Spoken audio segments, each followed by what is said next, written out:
My name is Claire Robinson, and I am also really excited to be part of this. I am sitting in my office here in Close Hip, and campus is pretty dead right now. There are not a lot of people around, but excited to welcome our students here very soon and get back to the bustling campus that we're used to. So I am, again, the Assistant Dean of Undergraduate Advisement here. I'm from Ohio originally. I came down and got my master's degree. In all honesty, I never knew that I was going to be at South Carolina for my career, but here I am. I came down in 2004 and haven't left, and I absolutely love the University of South Carolina. I do have 2 degrees, both my master's and PhD. And just am so excited to share with you all the great opportunities that this university has to offer. So please let us know what questions you have and what would be most beneficial during the presentation. Glad you're here. All right, well, I'm going to be driving our presentation today. So if it looks like I'm driving wrong, or we're driving wrong, blame that on me. So here's the slide I promised you. You should have a chat box there where you can type away any questions. They can be relevant to the screen that we're on, or they can be anticipatory of the question time that we'll give you at the end of the presentation. We promise to do our best that if we don't have an answer for you, we will certainly find one. Claire and I spend a lot of our professional lives looking for answers to questions and helping people out. And so it's sort of what we do well, and we hope that you'll give us that opportunity to do that with you today. So you may not have heard of On Your Time initiatives before. In my intro, it mentioned that I was the inaugural director of the program, and it's an office on campus. As was said, we report to the Office of the Provost, and we really pride ourselves on building programs and initiatives that help students catch up, get ahead, and graduate on time. We know that it is so important for students to graduate on time in a timely manner for a number of reasons. Number one being cost. So, it can be expensive to be in a program, and we want students to utilize those credits, no matter what level they're at for their degree completion, to the best of their ability to stay on track. And there's a number of ways we have done that. One is with our accelerated study plans. These are the same as your traditional degrees, your 4-year degrees, but we've managed to package them in a way for students to graduate in less than 4 years. And so we do that through a number of ways. Students come in with credits that they bring in, taking advantage of alternative sessions like winter session and the summer semester, but ways that we can get them in and graduated and on their way to a professional career a little bit faster than the traditional method. Jumpstart Transfer Summer Start is a new program that we have in our office. This is an opportunity for transfer students to start during the summer. Just like the name says, they get the chance to start building that USC GPA earlier, get the chance to get acclimated with the campus a little bit earlier than the traditionally busier fall start. Winter session is a 3-week, fully online, 100% online opportunity to get 3 to 4 credit hours that takes place between the fall and the spring semester. And so that we're going into our 4th year, and we've seen great success with students who are anxious to take advantage of what's traditionally been seen as some downtime. Now they're able to utilize that for degree completion. And then finally, reporting to our Office of On Your Time initiatives are non-degree students. So we work with a variety of students that come to the university for different reasons as non-degree, probably the most popular being transient students or visiting students that come during various semesters. They may be a student at another university, but they're coming to USC to get courses during a particular semester that they'll transfer back. And then you can see there is our website. If you're interested in any of these, I would encourage you to take a minute to just go to our site, and you'll see plenty of ways to check out the programs or to ask questions.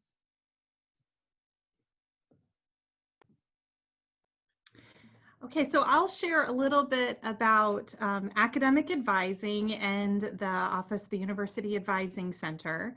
I will mention that this is really geared towards the undergraduate level. Both Shelley and I work pretty closely with undergraduate students, and a lot of these initiatives are for that level. However, we are happy to take questions regarding graduate studies, and I see there's one about the PhD program online option, so we will certainly grab those.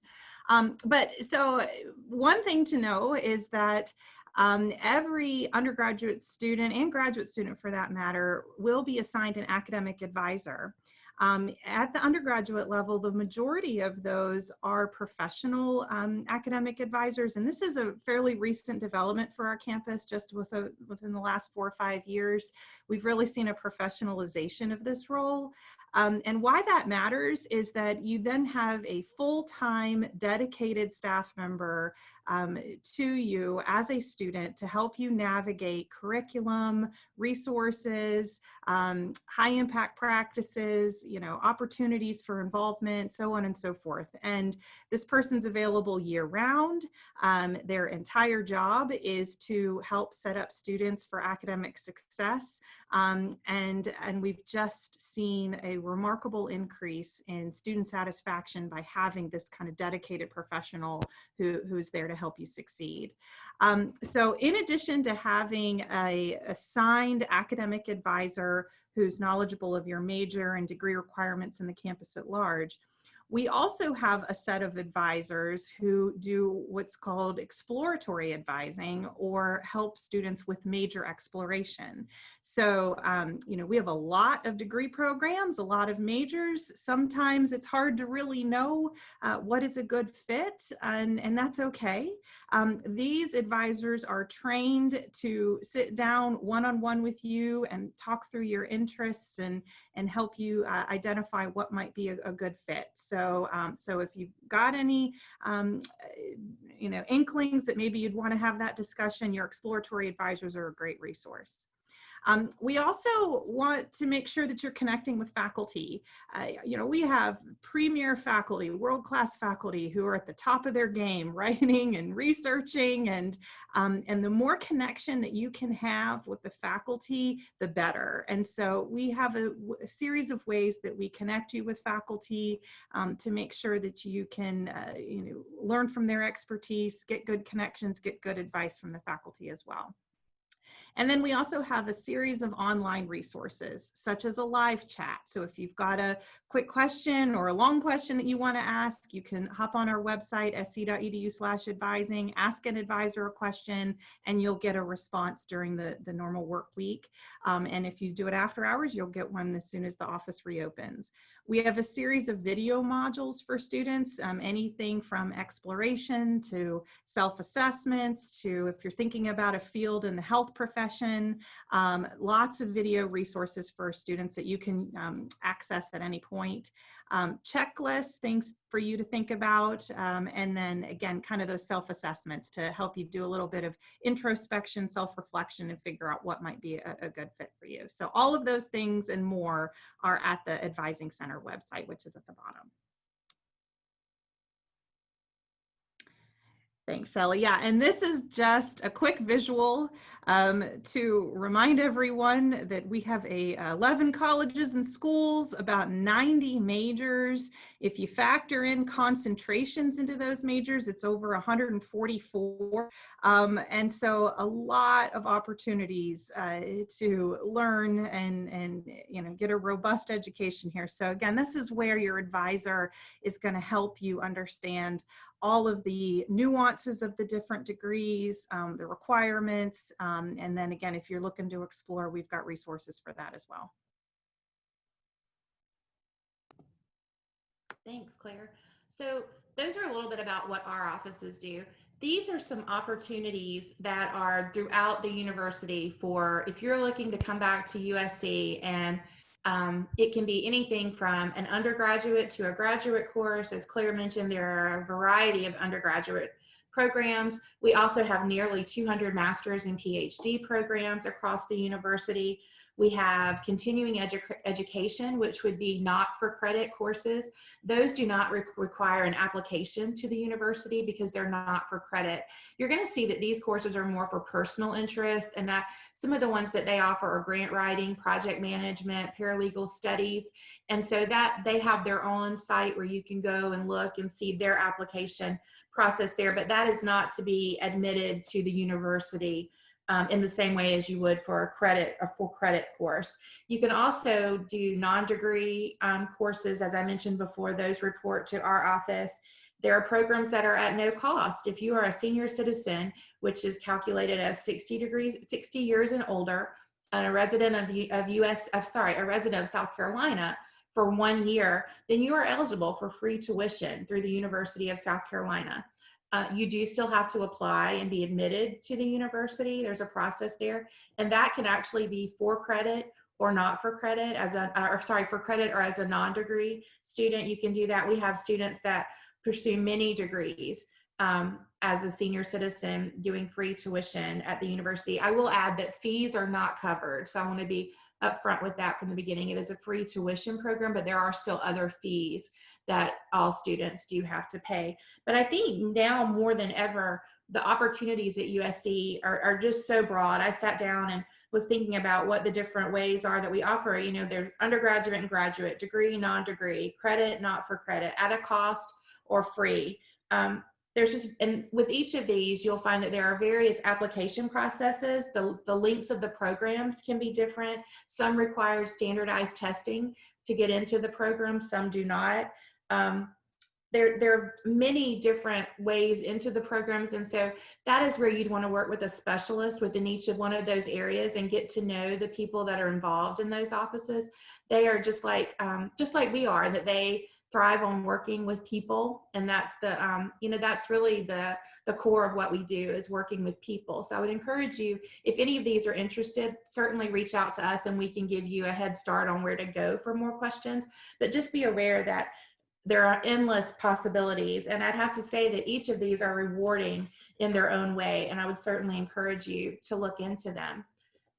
Next, I'll just add that these are the adult, not these particular 5 people, of course, those are just some clip art I found online, but the adult students at USC are what really make the difference. And you can see our numbers. These are our numbers from last fall of in each of these categories of age groups. And so the students are very important to what we do at the university at all ages. And what you can bring to the classroom as an 18-year-old is very different than what you would bring to the classroom as a 40-year-old. And I think that that's very important to the truly diverse education that we're able to provide at the university. And so we want to make sure that we are helping students where they are and with what they need as part of the university. And I'll skip. In doing that, there are different processes that you have to be aware of when you apply to, really to the university, but really anywhere in life. When you're getting involved with something and applying, you need to be aware of the various deadlines that are involved. There are different deadlines that we have for freshmen versus a transfer student. If you're being readmitted to the university, if you attended in the past and weren't able to finish your degree, there's a readmit process, there's non-degree processes. And so being aware of those is very important, and the timelines that are involved for each. And so I would just encourage you, we're sitting here talking to you sort of in person, and I keep referring you to a website, but I would say there's a vast amount of knowledge there. And even as a university employee, I find myself going to various web pages on a regular basis just to see what's changed and what new information is out there. In the age of COVID, we are changing rapidly, and many of our offices have revamped our websites to include more information, because we know that people can't just walk by and drop in, or sometimes even find people on a telephone as easily as they once could. So check out these websites. Other things that have changed in the age of COVID right now are how we do our orientation, the academic advisement that comes out of Claire's office, and then financial aid. All of these things are changing, but they're becoming more, I would say, student-centered in how we do them, and working one-on-one with students as needed to progress them along in their development of whether it's for a degree or whether it's for any of the other educational objectives that I mentioned before.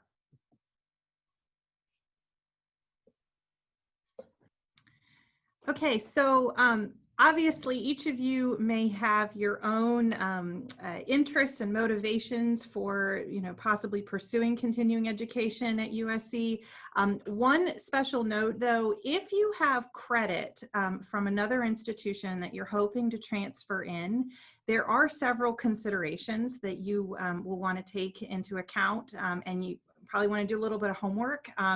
So one thing, of course, to know is that the credit that you have accumulated at a different institution, you'll need to decide or to look into if it is degree applicable for the major that you're hoping to pursue. And so there are a series of resources on our registrar's site. You have a screenshot there, the transfer equivalency tables, understanding the difference between course equivalency, institutional equivalency, so on and so forth. And this will obviously impact your time to graduation, because some courses will be a direct equivalent where others will not. And this is, again, where your academic advisor will be a crucial resource for you. So, so wanted to make you aware of those resources that are available to you now. Some majors are much more transfer friendly than others. And so that, again, could impact how long it would take you to get another degree on top of the one that you have, or if you're pursuing one for the first time but have transfer credit elsewhere.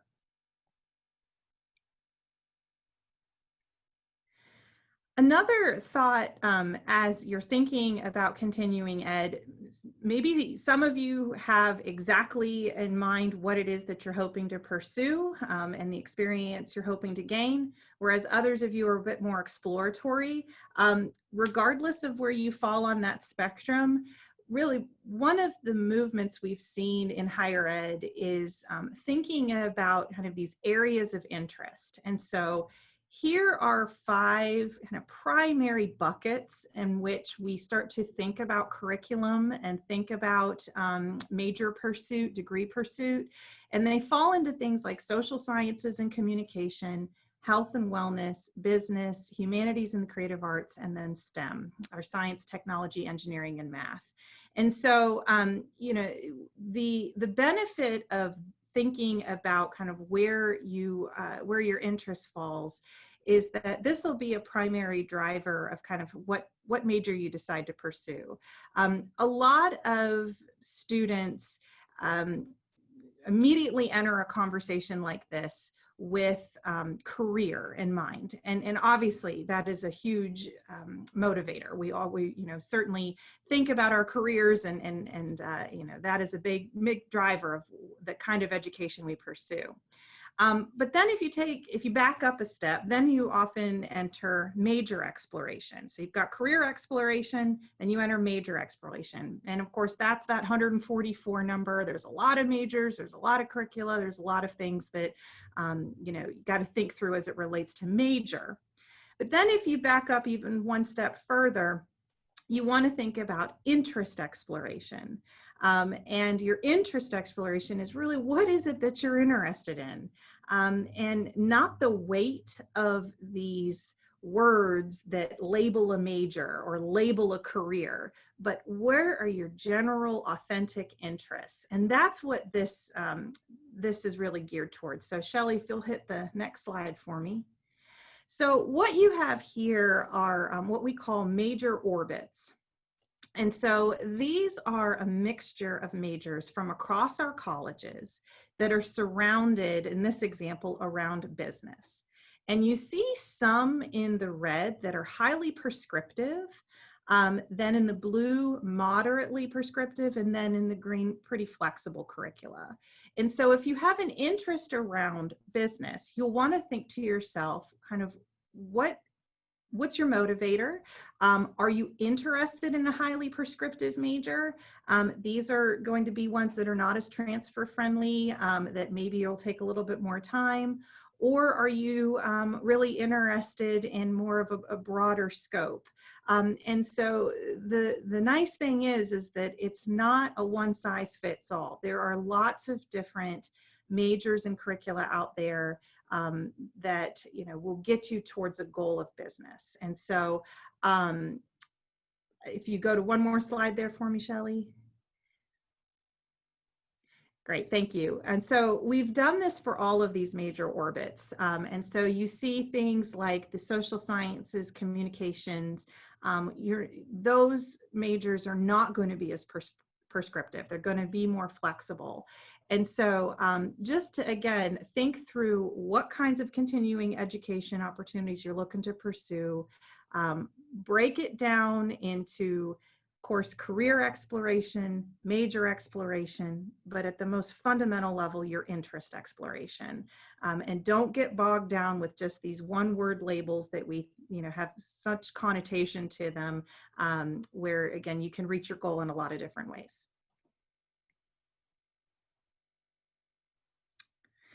And then the last thing I'll say is that just within the last 3 or 4 years, the university has published what we call major maps. You have a screenshot in front of you. This is an 8-semester depiction of all of the credit that is required for a particular major. And so for this one, it's accounting. And you can see that it gives you things like critical courses. So what are those critical courses? Of course, how many credit hours are required within each of these requirements? If there's a minimum grade requirement, what that is, if there's a prerequisite. And so this is not to say that you're going to take these courses within this sequence. You certainly can bounce around. And again, this is where your advisor would come in and work with you. But to show you a quick snapshot of the requirements on 1 page or 1 or 2 pages in these major maps is often very helpful for students who are thinking about continuing education. So you can see kind of what maybe you've already accumulated and then what you would still have to accumulate.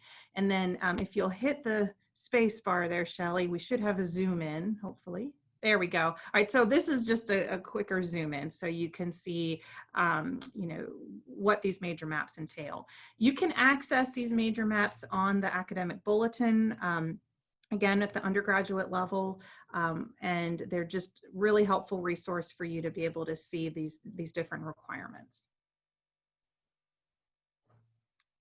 Thanks. Thanks, Claire. So in the age of COVID, I keep calling it that, but that's really sort of what we're living through right now. And what we've seen is that there has been just such an exciting growth at the University of South Carolina in the number of ways that we are able to provide online and hybrid courses in new, innovative, really pretty phenomenal ways that our faculty have had the professional development to do this. Our classrooms have been upgraded so that the faculty have the tools that they need to do online and hybrid courses, and using just the latest and greatest of all the technologies that are out there. And we're seeing the face-to-face, the online, the hybrid used across all the levels and types of courses that we offer. And so, as was mentioned, I am pursuing my PhD. And so I'm seeing a number of doctoral courses that are being offered in all of these various formats. Of course, we do have great programs at the university that have always been online at all levels. I think we offer the most of our online full programs at the master's level, and then we have some at the PhD level, but we're growing them at our undergraduate level as well. And so we're seeing that through the pivot that we had to do in the spring, and then what we're trying to plan for in the fall with having the most options as possible available to all of our students, that this technology is really paying off for us. And so I would say that it's an exciting time to consider being a student at USC if you've not been one for a while, or if you want to encourage others to consider the university, because we know that we're experiencing such growth. For example, the summer semester was the largest we've ever had at the university. And we've had large summer semesters for many years in the past, but this current summer, we just wrapped it up in the last week, is the largest we've ever seen. And students were all taking classes predominantly online. There were some hybrid and a very small number of students face-to-face, but really we were able to grow those online opportunities to meet students anywhere they are in the world. And you'll see with the online we offer some that are synchronous and some that are asynchronous. And so if you're not familiar with that terminology, it means that just because it's online doesn't necessarily, so what we're doing with you right now is a synchronous online opportunity. It's at a set time. You're able to communicate with the instructor. You're able to communicate with your classmates and others. It's at a set time. So I don't know if this is going to be, they'll tell you later, I'm sure, if it's going to be recorded and able to be shown later, then that would make it where it's an asynchronous opportunity. Anybody that wasn't available during lunch today, they can come later, they can watch the class, they can see what questions were asked during the live showing, and then maybe they contact the instructor or the classmates at a later time. And so we're really seeing such growth into online that it's not even just online. There's different types of online. And so I would encourage you, as you're looking into what fits your lifestyle, what you have time for, what you're able to do, that you ask those pertinent questions of how much of your program requires a face-to-face, how much of it has the potential for being hybrid, and how much of it has the potential for being online. Those are really important questions. And I think that you'll find in most cases, in most disciplines where it's possible to do so, that they are looking at more variety. That being said, you know, there are some disciplines that don't lend themselves quite as well to not being face-to-face. And so if you're looking into those, then you would want to be aware that, you know, there's certain things that do require that you're face-to-face, whether it's building pottery in an art studio or different things of that nature. So that in mind, I think that we're more versatile than we've ever been with the types of courses. We're for the next slide, we're also more versatile than the university has ever been in terms of year-round classes. So we all know from, you know, if you attended any university years ago, we had the fall and the spring semesters, and university does still have those. We have your full fall and we have your full spring semester. But what we also now have and are developing more fully are our half semester courses. So a fall 1 and a fall 2. And so in those situations, it may be that you've got courses that one's the prerequisite for the next. And so you're able to do one in fall 1, one in fall 2. We've got opportunities, as I've mentioned before, for winter session. That's the 3 weeks that are between the fall and the spring semesters, 100% online opportunity. We've even got one course that's a biology course and lab. So you can do that biology 4 hours and focus on just that one course during downtime, as the students sometimes call it, of winter session. And then lastly, the summer semester. And I've said already that this summer was the busiest and most populated we've ever seen. We really feel like that's a trend that will continue. Students using the summer semester just as they would the fall and the spring. We have the ability to use financial aid during the summer. There are 7 different sessions. So you'll find that they range anywhere from 3 weeks, so short classes that you can take several of them backed up against each other. Or if you like the full semester and that fits your lifestyle, then we still do offer some full semester summer courses. And all of those are available for you to peruse online. If you have questions from your particular program that you're interested in, I would ask which ones do they utilize in their program. But I'm seeing that more and more of these are being used by all the programs. And what they do is they allow us to once again help students graduate in a timely manner. If you don't get that course that you needed for the full spring, there may be an opportunity that it could be added for spring 2. You still get it, you can still graduate in May, as opposed to having to wait for a summer or a fall graduation. And so we're really utilizing ways that we can serve our students and help keep them on track at the university, and really take advantage of the classroom space that we have, the bandwidth we have for our online learning, the desire of our faculty to teach at various times that work with their schedules. And we're happy that we've been able to find a place where those student needs meet our faculty needs, and we're able to serve folks in that way.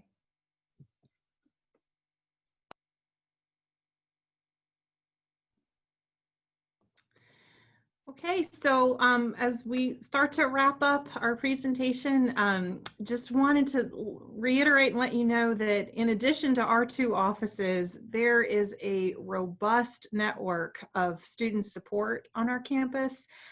We have one of the largest and most well-recognized Division of Student Affairs and resource centers, and there's a lot of centers on our campus. And so what that means is that you've got several people who are here to make sure that you're successful. And so whether that's the Student Disability Resource Center, the Career Center, Pre-Professional Advising, Student Success Center, our tutoring, writing center, and many, many, many more.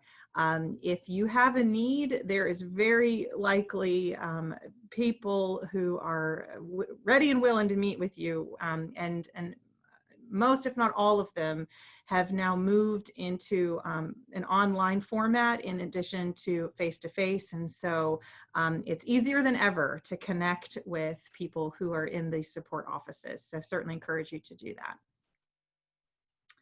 And I think that is it. So we can take some questions. We will do our best to answer the questions that you have. And I believe Haven has also agreed to capture these, and we will, if we can't answer you today, we will make sure we connect you with the appropriate people who can answer your questions. So one was, what opportunities do you have for distance learning, particularly around PhD studies? I don't know, Shelley, thoughts on that one?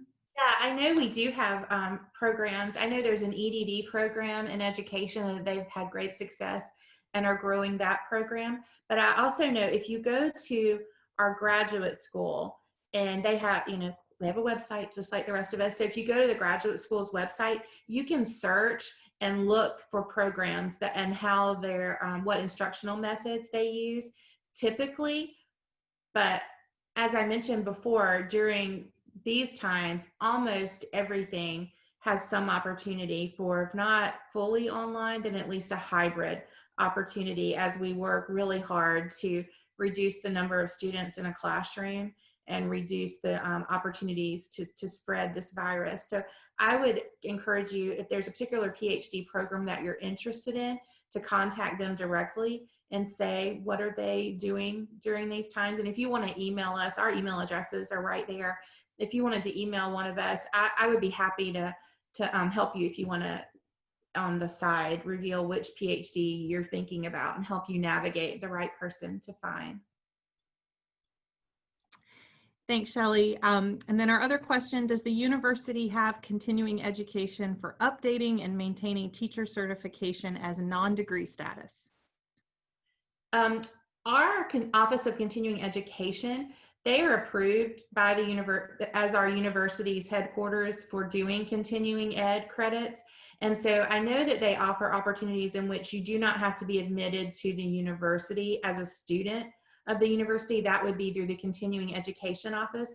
And so various schools and colleges work with them, and they have a calendar posted at their site. And the other thing I would recommend in that, since you're saying that, didn't you say specifically for in education? Teacher education is non-degree, yes, maintaining.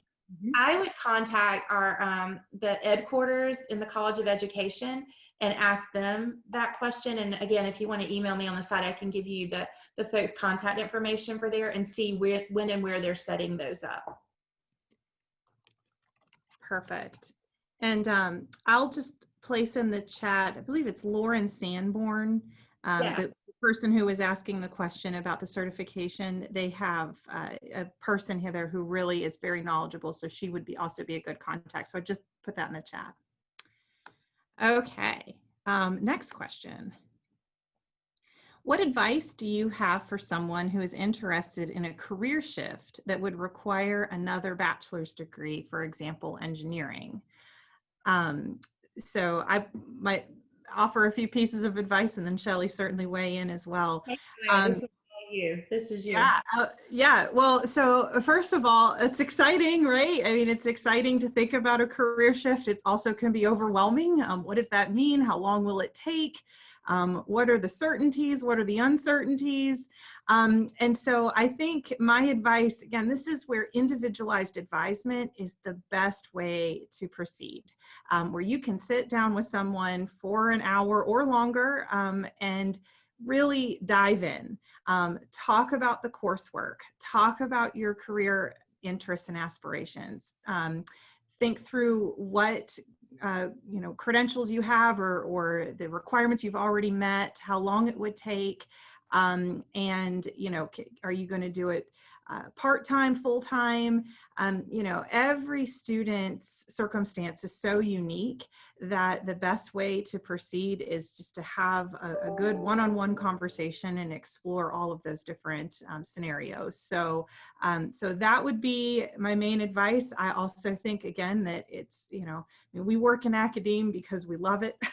And, anytime you can broaden your horizons and see what other things are out there, I say go for it. So let us know how we can help.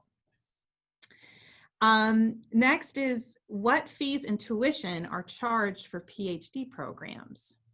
Fees and tuition charged for PhD programs. Do you want me to take it? I would say that varies. And it depends, I mean, I hate to say that, but it depends on the program. And so some are going to have most of the, some are going to have more fees than others, I think is what I'm trying to say. But if you go to, I'm going to send you to another website. If you go to the university's website and you go to our Bursars page, BURSAR, there are a list of all of the fees, the tuition and fees that are charged, whether you're in state, out of state, which programs have fees attached to them. And then it would tell some fees, such as the health center fee, are going to be charged based on the number of hours that you're taking as a student. So that would depend. For a PhD program, are you planning to do, will the program allow you to do 3 to 6 hours at a time, or would you need to do 9 hours? And so that is can be very complex based on how many hours you're taking in which program, but they're all listed there on the Bursar site. And again, feel free to email me. My email address is there if you want to send me some, if you want me to send you to that site directly.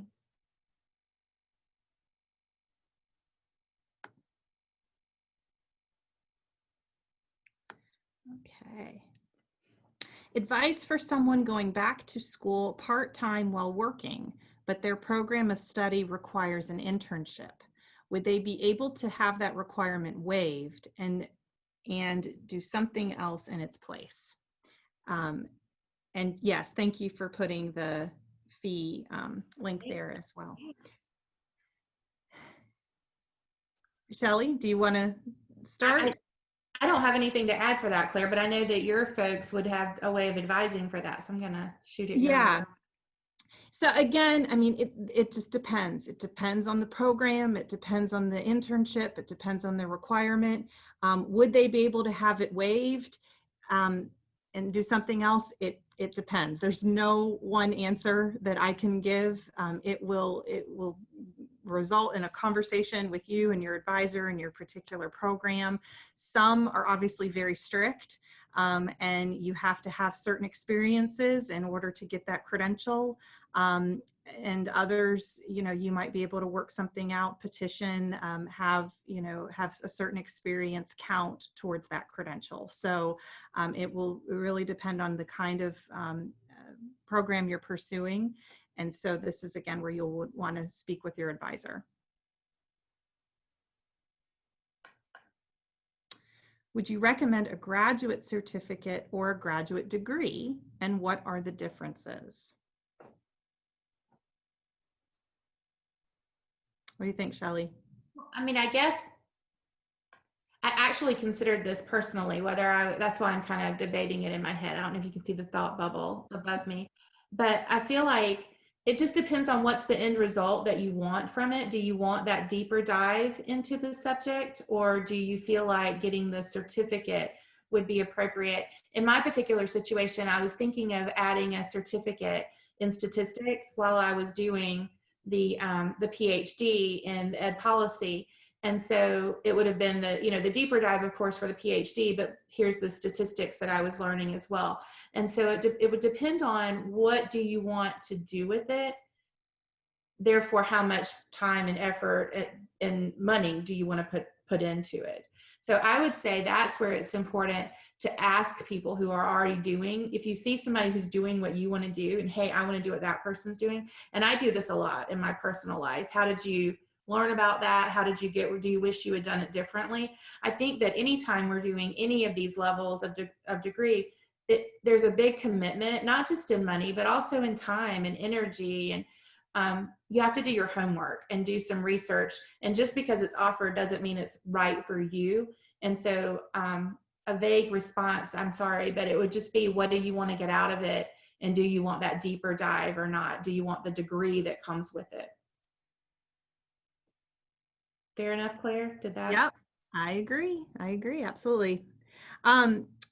Jason Darby here posted, attendees might also find it useful to know that Palmetto College offers 19 bachelor's degree completion programs from U of SC, Aiken, Beaufort, and Upstate, and the website to Palmetto College is listed, and they're all online. An excellent observation, thank you. I don't know, Jason, if you are willing to, if you're knowledgeable in this area, we'd love to hear from you. Come on, Jay. Yes, Jay is one of my colleagues. And yes, Jay, thank you for that suggestion. These are degree completion programs, and you may have seen some of their great commercials online recently, and they are able to cover the entire state with what they do, and excellent work for sure. Did we catch up? I think so. Hey, Jay, why don't you post your contact information there? Oh, I see you put the website. So there, that's good. Yeah, Palmetto College is definitely something to check out, especially for those of you who are interested in that online option. Lots and lots of good information there. So please check out that website that's posted in the chat. All right, well, it looks like we got to all the questions, and there are a couple of links in there if anyone wants to click on those before we X out of the event. But thank you to everyone who joined us today. Hope you learned a bit more about finishing a degree or going back to school for another degree or certificate. And thank you so much, Claire and Shelley, for being here with us today. I appreciate your time. Thank you all so much. Thank you. Appreciate your time. Everyone have a good one.